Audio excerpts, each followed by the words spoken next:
في البداية خليني أحكي لكم حكاية واحدة أنا أعرفها كويس جدا.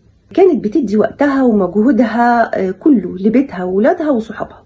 في يوم اتعرضت لحالة صحية، وقفت كده وحست بالتعب، وفي يوم قررت إن هي تطلب من اللي حواليها كلهم إن هم يحسوا بيها، يساعدوها قصاد اللي هي قدمته ليهم طول عمرها. فكانت النتيجة خذلان ليها، لأن جوزها قال لها أنا ما طلبتش منك تعملي كل اللي انت عملتيه، ولادها قالوا لها كفاية دراما بقى يا ماما، وصحباتها قالوا لها كفاية نكد بقى وعيشي. هنا بس فهمت إن المعادلة ما كانتش مظبوطة، إنها كانت بتدي ومحدش كان بيطلب أصلا. يعني هي كانت بتديهم وهم ما طلبوش منها، وكانت بتغدق عليهم في العطاء مستنية إن هم يقدروها، وهم أصلا ما طلبوش منها كل هذا العطاء.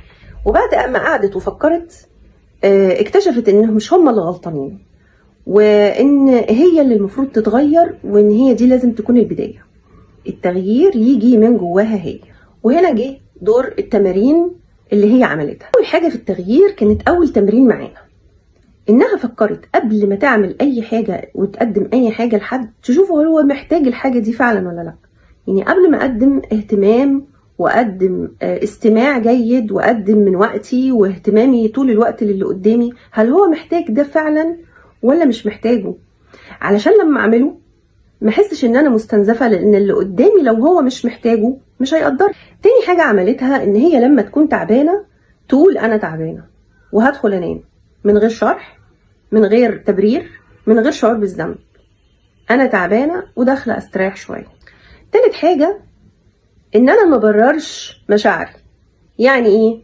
يعني انا لو بتكلم مع حد وحد قال لي انت نكديه او مكبره الموضوع شويه، اقول يمكن بس ده احساسي، ده شعوري بس، وما اشرحش وما اقولش لحد وما اقعدش برر لحد اصلا انا حاسه ده علشان حصل كذا. لا، ما بررش، انا دي مشاعري. رابع تمرين عملته هو تمرين الوقت ده ليا. اخد كده من وقت من اليوم كله جزء يكون بتاعي، اعمل فيه حاجة انا بحبها، اسمع موسيقى، اسمع قرآن، ما اعملش حاجة خالص، ابص في السقف، ما اعملش اي حاجة خالص، اشرب حاجة بحبها في روقان، اعمل ارسم، اتمشى، اعمل اي حاجة خاصة بيا انا، واسمها الوقت ده اسمه وقت خاص بيا. اخر تمرين بقى ان انا كل يوم بالليل اقعد كده مع نفسي واسال نفسي ايه اللي انا ضغطت على نفسي فيه النهارده، ايه اللي انا اجبرت نفسي ان انا اعمله النهارده، واشوف كده هو اللي كان ممكن ما اعملوش، مش عشان الوم نفسي لكن علشان اخفف